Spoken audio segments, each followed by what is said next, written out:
There's a lot to do in LA. There's a lot of really fun things to do in LA. But if you come here and you don't know, like the thing about like New York is you can walk out your door and 5 blocks in any direction. There's an interesting place to eat, see, do, whatever. In LA, if you do not know where you're going, you're at Chipotle again. What if I was like, welcome back to the Overheard LA podcast? I would leave. I'm Emily from Overheard LA. No, I'm leaving. Okay, she's a clown. What? And the Emperor's New Groove has arrived. What are you doing? I don't know. I was trying to dab. Okay. Oh, no. What's your name? My name is Justina from Overheard LA, too. We're going to keep it. We're going to keep it. Do you want to know what weird intrusive thought I just had? Yeah. I dated a guy in college who like loved, you know, the things you do when you're younger. I'm so scared about where this is going. You know, when you do things that are just like stupid, but you think are like cool at a certain age, obviously. Sure.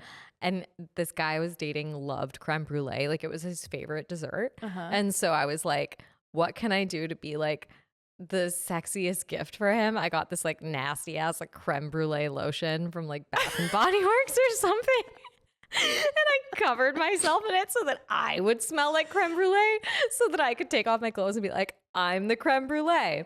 Wait, It I'm smelled dying. so nasty. I can like still smell it thinking about it. I just want you to know that your version of that is like you putting on like the lotion to smell like creme brulee. I thought you were going to tell me you got like a creme brulee costume and dressed up as creme brulee. Someone's here. This is... Hello. Our guest today is somebody we adore, an old friend of Overheard. He's Chicago bred, just like Justina. He's a comedian, writer, actor. You know him from Fire Island, Loot, among so many other things. Incredible shows. Welcome to the office, Joel Kim Booster. Hello. Hello, hello, hello. Thanks for having me. Thank you for being here. Good to see you again. Yeah, I definitely. haven't seen you since that Our little fancy dinner, yeah. fancy dinner Okay, no worries, guys. I feel left out, but it's fine. It's fine. that I wished you were at. Well, I wasn't, so I thanks. needed the moral support. So you just got back from Cabo. I did. I was in Cabo for a destination wedding. It was very cute, gay wedding, 44 people, very intimate. It was so much fun. Yeah, it was a blast. That's a good size. I feel like that's like a nice, it's like intimate enough, but it's still enough people to have a good time. Well, especially when you're doing destination, I Yeah. feel like it's sort of the only option for most people, I think. Yeah. Like you're really weeding out a lot of people by having it in Mexico. So nice. I can't decide what I want. Like we just went, this is the second wedding we've been to basically this year, and it's all people in our Burning Man camp. And the first one was also destination in Mexico City, but it was like probably like 150 people. Okay. And then this one, which was like 44. And like, I honestly don't know what we're going to do. Like if I think what I'm leaning towards is small ceremony, huge reception. Like I think that's or like the move. courthouse, nothing big to do with the reception, and then just throw a big party. Because quite honestly, that is why my boyfriend and I, neither one of us cares that deeply about the institution of marriage or being married, quite honestly, but we want to throw a really big party. Yeah. And that's so I also didn't know you were a Burning Man guy. yeah, it's like, so it's, I went 2 years ago, and then last year it was this thing where I met my boyfriend, and he's been 7 times. And Did you guys meet at Burning Man? no, we did not meet at Burning Man. And he was probably the best evangelist for it that I have met, because quite honestly, like I've met a lot of people who go to Burning Man, and I have not ever been interested in going to Burning Man after talking to one of them. But he was like, he was a really great sort of, and it helped that I wanted to fuck him too. So Get you every time. yeah. But then it was this thing where like I agreed to go, and I was like kind of apprehensive about it. I was not like necessarily looking forward to it that first year, because it's really hard to describe what the experience is like. That will not stop a Burning Man person from trying to explain it to you for 3 hours at a party. But like No, I we went, want you to. Yeah, I went that first year, and it was incredible. It was transformative, blah, blah, blah. I really had a wonderful time, got really close. Our camp is like 23 people. So it's a very small camp. got very close to those people very quickly. It's great because like we, no one glamps in our camp. Like we built our structures and all of that, our kitchen, our like living spaces and stuff like that as a camp. And it's interesting. Like one of the things that I really like about it is that aspect, because you do not oftentimes as an adult get to work on things like that with your friends. And it's really interesting. You really see someone and who they are when you are having to like construct your living structure together. But the thing is about Burning Man, this is my like sort of party line on it, is that first of all, it's the third largest city in Nevada when it happens. It's roughly 70 to 80,000 people, depending on the year. It's a huge... Yeah, it's a huge city. You will never see everything or experience everything at Burning Man. But the thing that's happening in recent years is when I go to Burning Man, my phone is in my tent. It's off. I don't even use it to take pictures. I don't find that it's conducive because the pictures don't do anything That would justice be the there. best part. Yeah, and it's like really wonderful to be completely unplugged for an entire week. Nothing. You don't really even have the choice of it either.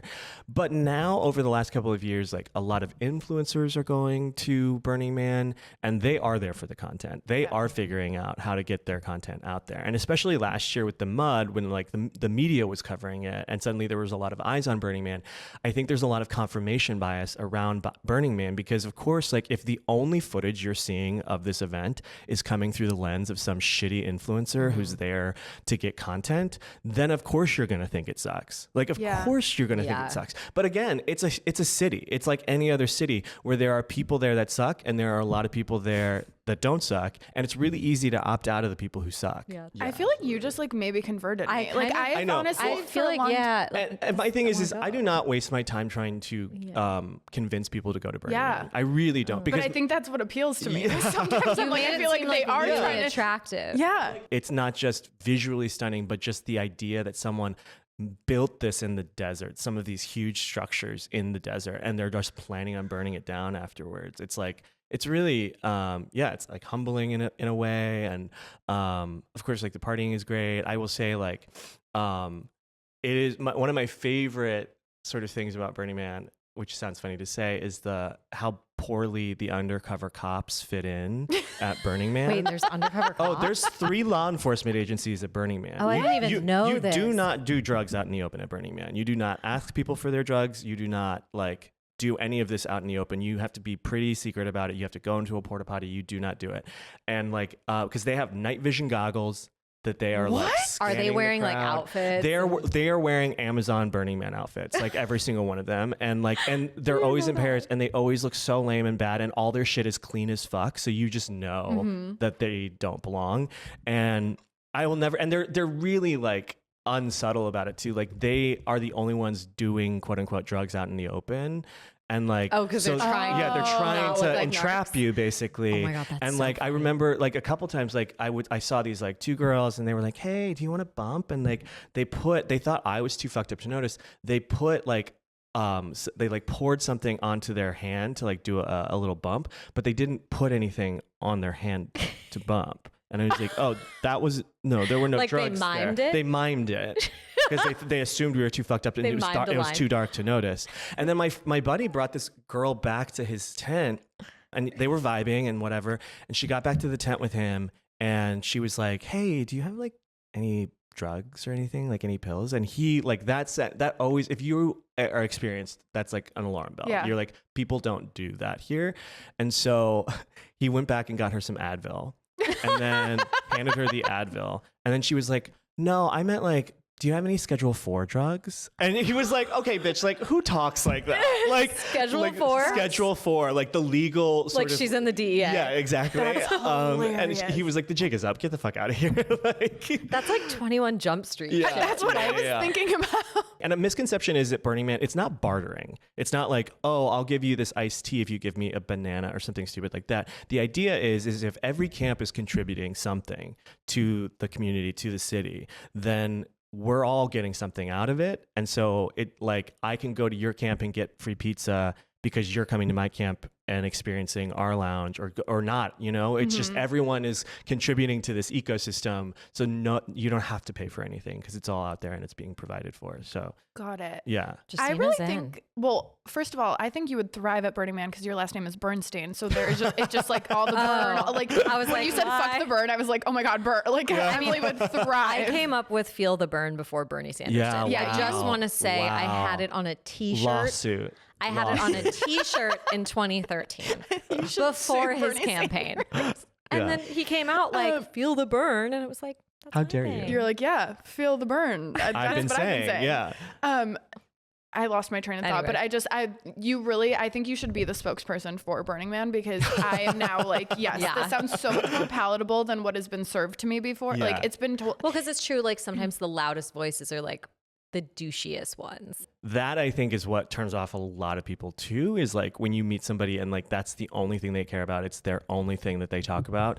And it's just like, I love it. It's not the centerpiece of my personality though, and I would never make it that, but it is just like a nice exciting thing to do once a year or so. You're right. I think that you have other shit going on and that's why I like it coming from you. Exactly. It's true. You're like, I'm fucking busy. Okay. I have a special on Netflix and I go to Burning Man. Thank you. You are booked and busy. Oh, thank you. No, but see, I like forgot how many things you work on. I mean, you have Chrissy and Dave Dine Out, which has been really fun. Thank you. Yeah. But you also are on Loop. Yeah. Fire Island, which like incredible. I mean, like to our parents, how do I explain Fire Island?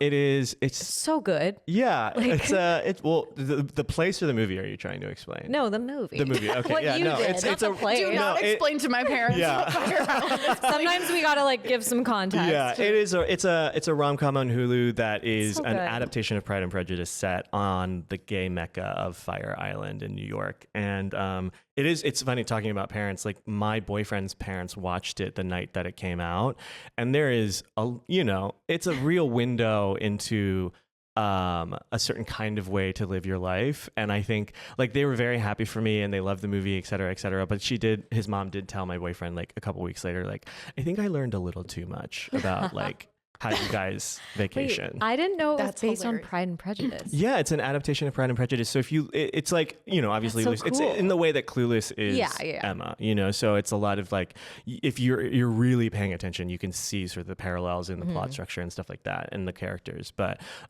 it was a huge reason it got sold was because I decided to do that. I do not know that I would have been able to sell it at that point in my career had it not had that hook of it being a Pride and Prejudice adaptation, because I had been trying to sell, shows about gay people and movies about gay people for a while before then, and no one really bit. And, it was always like too niche. And then this came along, and I do think that it was finally like, oh, well, like this is maybe a way in for a lot of straight people. Like it doesn't feel as niche, even though like we set out to make a movie that like did not need to explain a lot of things to the straight community. Like I wasn't interested. Like I got in a lot of fights with the studio because he'd be like, you need to explain this joke or you need to explain this reference. And I was like, that's gotta be so hard. Yeah. And I was like, the thing is like, I think people, when they watch media about a group in society that they're not a part of, they know when they're being patronized and they know when they're being talked down to.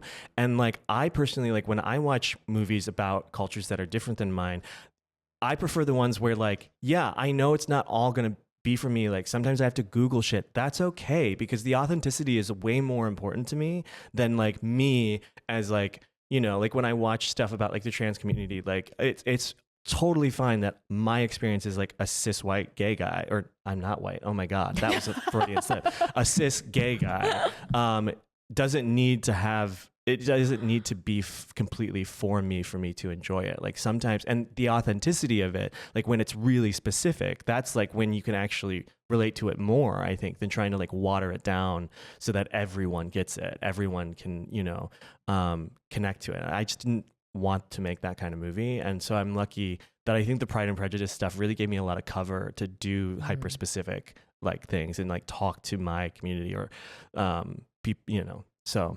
Yeah. And when you treat an audience like they're intelligent, yeah, respect them. They can tell. Yeah. Exactly. As opposed to like something that's giving like after school special. Right. You should be able to tell a story without like considering the straight white person or, Yeah. like that's insane. Also looked really fun to make Fire Island. It was the Kinda best looked like time of my vacation. entire life. I mean, I did it with Bon Yang, who's like in real life one of my closest friends, Matt Rogers, one of my closest friends in real life, and then most of the cast just became super close. And like we have the tech chain. We're like constantly in contact, and it's great. And it like I feel so lucky that they let me cast mostly, in fact, all gay men.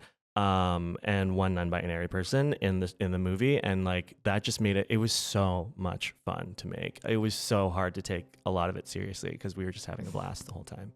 That's so cool. That's also so fun that you get to work with your friends. I know. I really burned myself early though with my first movie being that experience. I'm like, how it will always feel like work. It'll never feel this fun ever again. You know. Do you have more movies coming? I have a movie in development at Searchlight, which is the same studio that did Fire Island. That I wrote right after Fire Island. It's called Again, Again, Again, and it is a wedding comedy. It's a much smaller, much different movie. There's actually straight people in it, which is a huge change for me. But yeah, that's in development right now. I'm hoping going to shoot it this year. But it's all the industry is moving so much slower post-strike. Than any of us really want. And so it's hard to know like what is going to happen with that movie and when. But right now, it's announced, which is good. So I can talk about it. But not much else to report there yet. That's so exciting though. I should not be on Twitter at all anymore. I don't know what I'm still doing there. In fact, I'm toying with the idea. I think I might start like a Substack or something like that where I just talk about reality TV, because that is the only joy that Twitter brings me anymore, is like to go on and talk about Traders or Housewives or Drag Race or something like that, and like connect with people who just want to like, gab about that. Other than that, I'm like, this place is a nightmare. It's a cesspool. Like, I don't need to be told that I'm like a walking endorsement of AIDS on a tweet about like a show that I'm having, like it's that kind of thing that I'm like, this is not healthy. I should leave. I never transitioned to TikTok. So I just like, I need to find like a new thing, but maybe I should actually, maybe not. No, I can't do Threads. No one's doing Threads. Poor Threads. Poor Threads. Poor Threads tried really hard. It had such high potential at the beginning. So many people went, and then we were all rooting for you. It's the lack of dicks for me. I'm gonna say it. Like, you can't show pole on Threads. Yeah, I guess you can show hole on Twitter. You can show it all. You looked at me specifically when you said that. Like the way she addressed that towards me. Like, we'll fact check it, but you can't show hole on Twitter. It's my side hustle. You heard it here first, guys. I just like don't need to know. Like, it was funny. I was talking to my friend about this, who also struggles with this. But like, I go on there and I read all the comments about me, and at this point, it is never like my problem is like, if you knew people were talking shit about you and you had access to it, like, wouldn't you want to know? Like, wouldn't you check? And I'm the type of person that the answer is unequivocally yes. If I knew people were talking about me, I need to know what they're saying. But it's been so long at this point that like, I know every single reason or way someone hates me. Like, different kinds of people hate me, and like, it's, people on the right, it's like very basic homophobia, racism, whatever. People on the left, it's like, I'm cringe, I'm corny, whatever, like that. But it's never, at this point, it's not, I will never discover the new way someone hates me. And so it's never shocking to me anymore. And I'm like, why do I continue to go and look at these comments when like, I know what it's going to say, and that's like a little freeing for me, is being like, oh, okay, I know like all 5 categories of why someone is being shitty to me on the internet. And I don't need to look anymore. There's no putting the cat back in the bag at this point. Like, that's what the internet is. But I think like, the only option for me, at least at this point, is just sort of like removing myself from the conversation as much as possible. It's an interesting point about not putting the cat back in the bag, because I've thought about this a lot. Like, how do we move forward? And like, what does the internet look like in 20 years? Like, I actually don't see a way it's sustainable long term. No. It just feels, especially with the amount of like. Well, now with AI too, it's like crazy. Like, you can't believe even like videos that you see anymore. And then even Google sucks now. Have you tried to Google something recently? The first like 2 pages are all sponsored ads. They're all targeted ads. They're all like, it takes so much longer now to actually get to the information you need to find online. And again, so much disinformation. No one's vetted. No one's, fact checked. It's just like, we are so lucky that we grew up at an age when like the internet was mostly like this window to information, and so it was like so new and interesting. And now it's like you are overloaded with so much information, and so much of it is bunk that like it's it requires way too much labor to sift through what is real and what is not. So people just don't.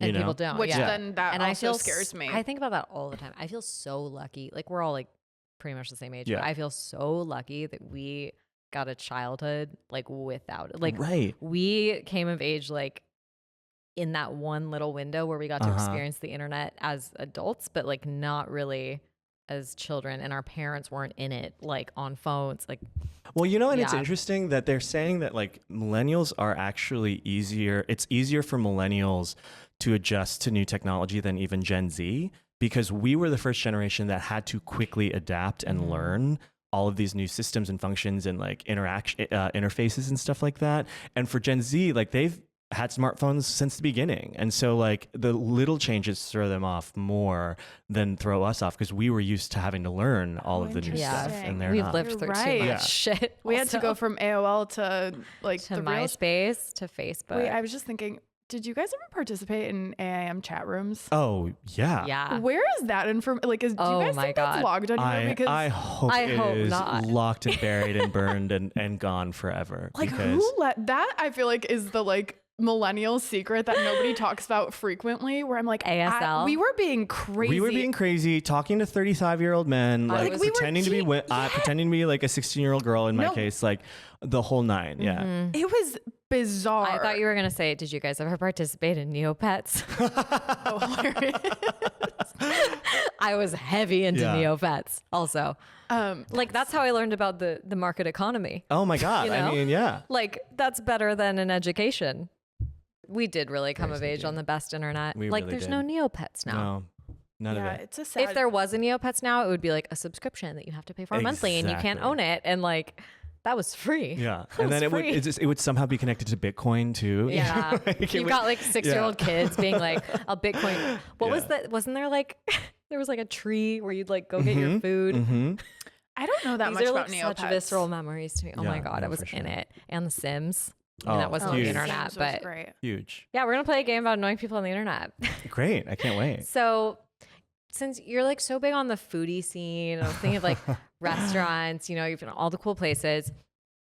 Where all aspiring restaurant critics get their start is Yelp. Of course. And I noticed recently, everywhere in LA has a Yelp page. Like even like the beach has a Yelp page. We've got some reviews here for some iconic LA landmarks. Can't wait. And want to see if you can guess where they think they'd be from. Okay. If you want a nice stroll where you can view yappy, ankle-biting dogs, girls who wear too much makeup, and men who display impractical fashion, like being shirtless and wearing a beanie, all caps, in 90-degree weather, this is the place for you. 2 stars. Huh. Okay. I see a couple of options here. It definitely could be Runyon. It definitely could be Venice Beach. I think the existence of the dogs for me. The beanie says Venice Beach. The dogs say Runyon. I'm going to say Runyon. Final answer, Runyon. Yeah, you're right. I'm right. Okay, great. You're so good. Just your deduction. Like I'm like, oh, I would have never done that. You were like, Also, dogs no. I hope you know that these have to be read dramatically. Yeah. Oh, So you're going to read one. with too, the so. same fire that they were written with. I'm upset because they don't have a Hannah Montana star. I had to wake up at 5:55. You think I want to be up at that time? No. I had to be up for 12 hours. You had Tom Cruise. You had Snow White. But no Hannah Montana. You guys should have her star by next week. Oh my 1 God. star. One of the worst tourist attractions in the world, it's certainly in our country by far, the Hollywood Walk of Fame. I do not understand. I actually really don't understand tourism in LA at all. No. I don't. It is not an easy city to visit. There's a lot to do in LA. There's a lot of really fun things to do in LA. But if you come here and you don't know, like the thing about like New York is you can walk out your door and 5 blocks in Yeah. any direction. There's an interesting place to eat, see, do whatever. In LA, if you do not know where you're going, you're at Chipotle again, you know, because that is just like, it's a series of strip malls, and like there are so many diamonds in the rough, and there's so many great things to do and people meet, whatever. But like, it really does require like a sustained amount of time in this city to like put down the roots and figure it out and find your people. And then that all comes into view. Which is exactly who all of these people are. I fear that all of these people came to LA and were Yeah. like, what do I do? Okay, but in fairness, I will say, as you were saying that, I was thinking, LA is the only place in the United States that I've been that the tourist attractions are like it makes you not want, like, it's like bad. Like tourist attractions are supposed to like promote tourism. The tourist attractions of LA like demote tourism. Absolutely. Like it's like that's on purpose. Maybe it's not working. I've just never in my entire life cared to do like a star houses tour. It's cool if you see somebody, especially if it's somebody that you're a fan of or, you know, whatever. But I'm never like, oh, sign me. Like, what am I going to do with that? Sign my boob. Well, that's also weird when people are like, sign my forehead. I'm like, for what? I love like To what spotting. end? Spotting is fun. It's like a sport. Yeah. Oh, We talk about it a lot. Of course, Like, every single time I saw Paul Mescal at a hotel gym once, and of course I'm texting every it's single so person I fun. know who would care that I'm in the my gym God. with Paul Mescal. What was he But, doing? like, What was he wearing? He was on the treadmill. He seemed very intensely running away from something. Oh, you know? okay.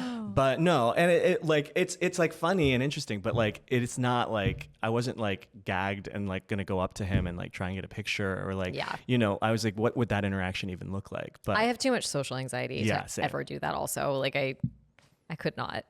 Was he wearing those cutie little shorts he wears all the time? He was wearing longer shorts than he wears out in the open. What? It was crazy. You got robbed. Do you want to read one Yes, dramatically? okay. Which one do you want I me to know read? you're like an up and coming actor, but if Sure, you want to sure. book anything big, you should really think about this and do a good job. Okay. Every time I'm back at this hellhole, I erase many years of expensive therapy. If you could provide a glass of champagne and a Xanax to prepare us for this hellhole experience, that would be much appreciated. I prefer not to dip into my own inventory. 1 star. Okay, this could be a lot of places, but I think the passion with which they really hate it, it's LAX. You are correct. Yeah. Wow. Absolutely. Yeah. But also, I think that You're I good. could say that about a lot of places that I go. Like, I feel very good about the fact that, like, I would like a champagne and a Xanax before most for of my sure. I would like that after going to like the CVS pharmacy I on a also have Sunday. to say, not to cape for LAX, but as someone who flies frequently, like several times a month, LAX is not that bad. Getting out of LAX and getting into LAX, the commute in and out, that is a nightmare, and they need to figure that out. That's terrible. But as an actual airport, it's like pretty serviceable. It's like pretty easy, especially for a major city to like get through security oftentimes, like especially if you like have pre-check, whatever. But like, yeah, I don't find it to be an unpleasant experience all the time. I think it depends on the terminal for me. That is true. I'm mostly flying out of 2 and 3, so I don't have a lot of experience with the other Whatever ones. terminal that is that has like the lemonade that's like always looks like it needs to be power washed. I know exactly what you're I've talking been about. stuck in that Yeah, one, and I don't have a good experience there. No. But I will say, yeah, the newer terminals. You're right. It's the commute in and out that makes me It's say like just- fuck LAX. It's when you're late and they like cannot make that one turn and you're like, please. It's also like the please. only major city that doesn't have like a train in and out of the airport. Don't get me They're started. working on it, Don't aren't get me they? It'll be That's what done they've in been 20 building for years. 7 years. Well, it's like crazy. Like in the like 40s and 50s, LA had the most state of the art public transit system in the world, like literally the world. Wait, you can I look this didn't know up. This that. is true. And then at some point, I don't have all of the exact details correct, but this conglomerate that owned like Firestone and a car company and was heavily invested in gasoline, bought it all up, shut it all down, and wanted to make LA like a car-only city, and they succeeded. I'm getting really scared though because all these fucking planes with wheels popping off and doors falling off and wings not being It straight. happened were again. just talking It was the about Air this. Max I again. know. Yeah, and it's something's going on at United. Something Well, is it's Boeing. I know it's Boeing, but like, why is it all Yeah. like localized at United? Is United Like, not inspecting? I don't know, Another man, thing with but- like no international airlines this is Yeah. happening on. I know we had like a long conversation about this. It's scary. That It's is actually scary. the one thing that did affect me recently, travel. Yeah. As somebody's like, I have great travel luck. It was the day after the door popped off. I was supposed to get on a flight. And I I was like, remember it's fine, this. it's fine. And then of course, like I went to check in and it shows you the plane you're on these days. Like I didn't even Yeah, know. yeah. I'm like, why are you, I don't need that information. It's like too What much. am I gonna do with that? Yeah, What am I like, gonna do with great. that? But I Yeah. texted Justina knowing she was flying home, and I was like, "What kind of aircraft are you on?" Yeah, well, and weirdly, my brother was watching TV and I could hear it in the other room and it was like, oh, Air Max 9, da, da, da, da, da. And I'm looking at my app and it's like Air Max 9. And I'm like, Oh my oh my God. God, oh my God, oh my God. And I'm like panicking. And my mom, very Polish, is like, get a grip. It's fine. Like, you get on the plane. They know what they're doing. And I'm like, I don't know, girl. And then my flight did end up getting canceled. I think out of all these people, the person having the worst time is the Hannah Montana star. That's one of my favorites. But also, Hannah Montana's not real. I just Yeah, can't believe do people they like. give fictional characters Hollywood Walk of Stars?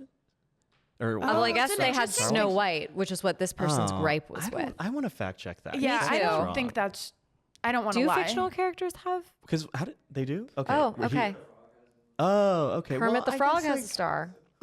Who's doing the speech? Like, Yeah, who's doing the, like, that's my Miss thought. I was like, Piggy, what is the obviously. ceremony? Yeah. Yeah. But I mean, how do you get to Kermit the Frog status? Also, there's like That's 8 a walks puppet. of fame because our office was on a walk of fame, which was very far from like That's what we Hollywood had. and We had like the Highland. D-listers Yeah, of yeah. the Walk of Fame. I don't know why I am presenting myself as like a generational expert, but Gen Z like does not trust review sites anymore. It is not like they're using them less than we did. Like we were big on them, but it is like they don't, because they've come up with them at a time when we know that so much of it is just bullshit and people posturing and like trying to take revenge for a fully normal experience at a restaurant, you know? Like Gen Z just does not take them seriously, does not look at them, does not rely on them at all. I just look at everything on Reddit.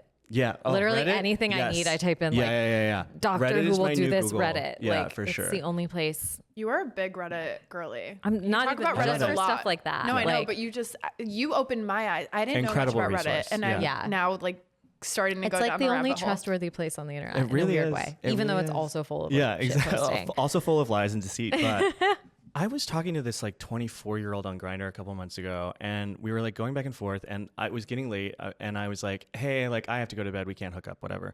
And he was like, okay, boomer. And like jokey, like sure. I took it as a joke.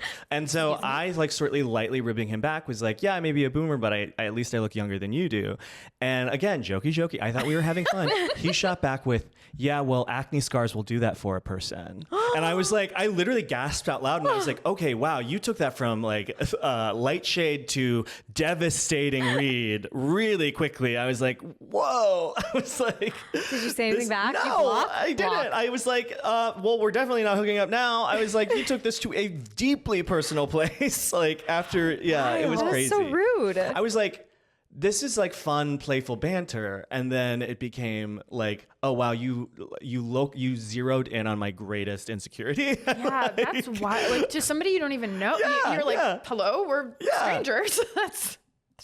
That's Rude. wild. Yeah, so that's Oh my why I don't God. talk to 24-year-olds anymore. That's fair. That's yeah. actually a fair assessment. It's interesting though, like I get crazier DMs on Instagram than I get on Twitter, because like the Twitter stuff is like just tweets out in the open. The DM on Instagram, it's a lot of like crazy DMs. But like the funny thing about this is that I have a very strict on Twitter and Instagram do not engage. Like you will rarely see me engage with a troll on either site, because it's just not worth the time, and it's exactly what they want.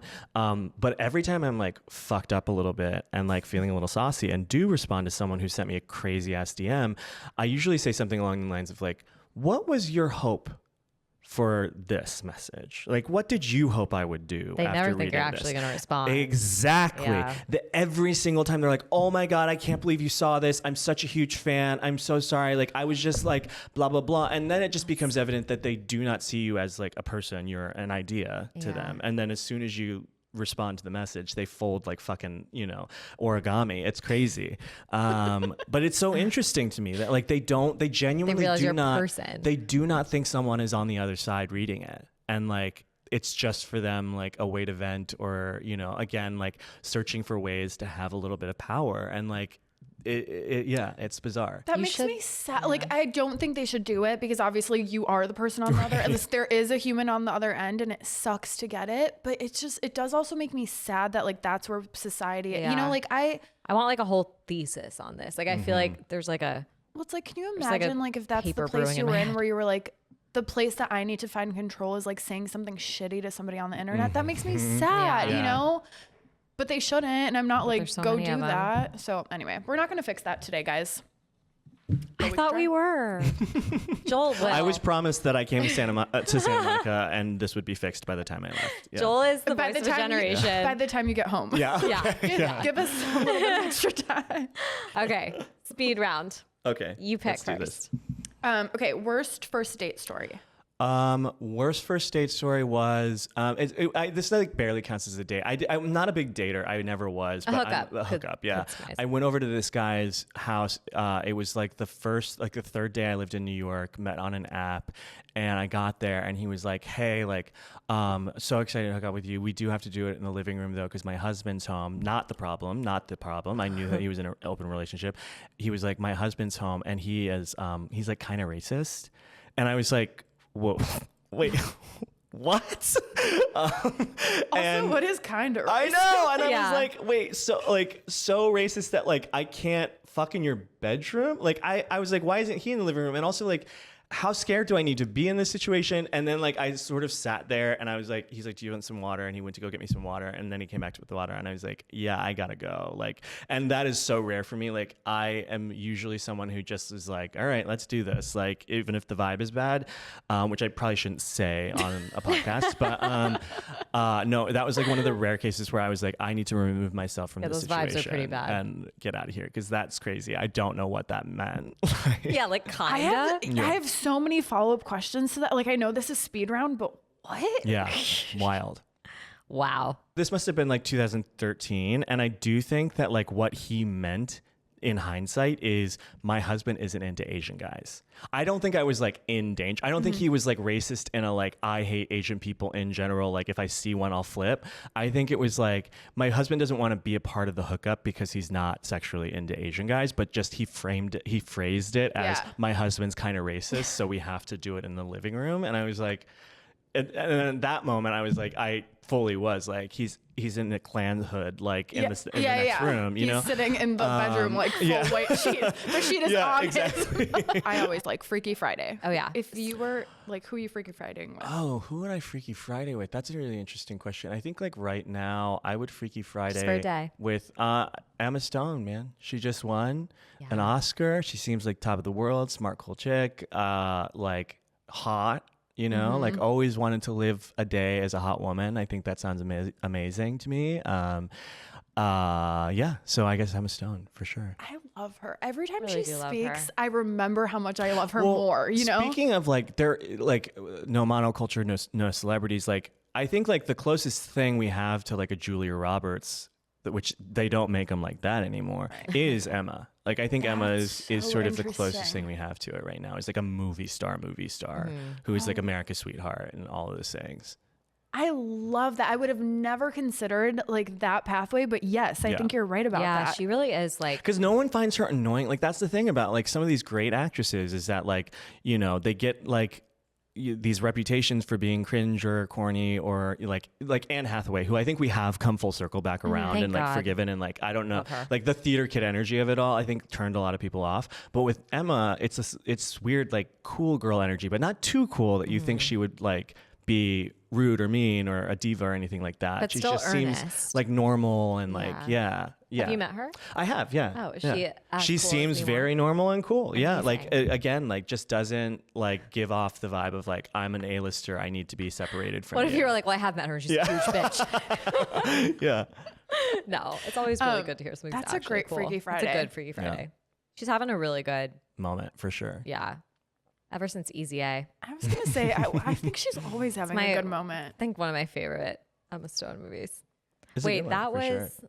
no, she's not in that. That's Amanda Bynes, because when we were talking about Pride and Prejudice. Oh yeah, she's the man. Yeah. She's the man. My favorite thing when I was in like whatever grade when that came out is like it would be like, oh, you're watching this stupid movie, and I'd be like, actually, it's Shakespeare. Yeah. What's the worst lie you've ever told? Oh, I won't say. I don't know what the exact worst lie I've ever told was, but I will say the one recently that like caused weirdly the most strife is so we were on Fire Island a couple summers ago. It was like the first year of our my boyfriend and I's relationship. And we were in this house with a bunch of my friends, a lot of the guys who were in the movie, and we were the only ones who had our own room because we were a couple. Everybody else was like sharing beds, and like we were out, and my friend was like, "Hey, can I use your room to hook up with this guy?" And I was like, "Yeah, go for it." I was like, "Totally fine. Like, I'm chill." And then I like walked up to my boyfriend and I was like, "Yeah, well, by the way, so and so is going to use our room to hook up," and he was like, "Oh, actually, like." my passport is out. Like, we haven't unpacked. Like, it's kind of weird. Like, I don't know if I want some like stranger in the room right now. And he was like, can you tell him no? Because I sort of framed it like, so-and-so is wondering if they can hook up in our room. So like I did that thing where I gave permission first and then asked for it. And he was like, so no. And so then I like went back and like, I don't know. I thought about telling him no, but like, I think it was already happening. And so then he came and he was like, so did he take it okay? Is he mad at us? And I was like, no, he's totally cool. He's totally fine. Like, it didn't happen. Cause I was like, he's going to leave the room exactly as he found it. Like, no one has to know. Like, it's fine. It's a little white lie. Who's it harming? So we get back to the room. There are literal lube footprints on the ground, like leading from the bed to the bathroom. Like, it was a fucking disaster in there. And it was like clear someone had sex in it. And he was like, okay, so they did. And I was like, yeah. And again, I did that thing where I was like, it's just a little white lie. Like, it's not a big deal. I'm not lying to you about something serious. And the thing for us is that like, and we were learning this early in our relationship as an open couple, as a non-monogamous couple, is that like, he was like, for me, like, we have to be truthful with each other all the time. All the time we have to be truthful, because if you're lying about little stuff like this, then like, how am I supposed to trust you with the big stuff? And it was like a big fight, like kind of fight, but like a really important conversation for us to have, because I am someone who's like, you know, did you turn the lights off? Yes. And then in my mind, I'm like, I'm going to get home first and turn them off before, you know, like that is my disease. Cause I don't know why. I don't know why that's my impulse, but like for him, I've had to really like rein that in and like be like, no. Like, I don't have to lie about the lights fucking being left on, you know, like again, like it leads to bigger problems, the smaller lies. Lube footprints. Yeah. The lube footprints is really. Sounds like that really gave you. Yeah. It sounds like a lost Radiohead album. Yeah. I'm not somebody who's out here like, I'm more evolved and like monogamy is like retrograde, whatever. Like, I think I know a lot of monogamous couples. I know a lot of non-monogamous couples, and some of them work and some of them don't, like on both sides. And for me, like, I think like, it's just like, I don't care that much about sex. Like, it is not something that is like super sacred or precious to me. And so like, when I see my boyfriend, I'm genuinely just, I'm not jealous. I'm not a jealous person. And so it's not that important to me what he does when I'm out of town or anything like that. But like, for me, like, it's funny. This is a really good example, and a quick story is I met this straight couple and we were talking, and they were like, yeah, when we met, I asked them how they met, and they were like, when we met, we both had partners, but like, we didn't cheat or anything like that. But like, you know, we texted every day for all day, hours on end. And like, when our partners weren't around, we'd be like watching movies, but on separate sides of the couch. We never touched, we never kissed, we never hooked up. So we didn't cheat. And I was like, looked at them and I was like, see, that's crazy to me, is that like, I could give two shits like who's in my boyfriend this weekend, but it's like, if he were doing that shit, that's a problem. That's cheating to me. Like, that's way more important to me than him having like a one night stand with some rando guy. And so, and I happen to meet someone who views sex in a similar way to me. And that just works for us. We used to have a lot of rules at the beginning of it, but unfortunately what would happen is I would do something that didn't technically break a rule, but because of the night, because of the mood he was in, because of the whatever, it would upset him. And because I wasn't breaking a rule, though, he didn't think he could talk to me about it because I didn't, quote unquote, do anything wrong. And we realized that the rules don't work. Like, they just don't work. And our one rule now is like, we know each other so well that like, I know what would hurt him and he knows what would hurt me in that moment. And we just don't do that. And we communicate a shit ton. And again, like, there are some nights we're at like, you know, some warehouse party downtown and I can be bopping around making out with everybody in the room, and he's off in the corner chatting with someone and does not care less like what I'm doing or who I'm making out with.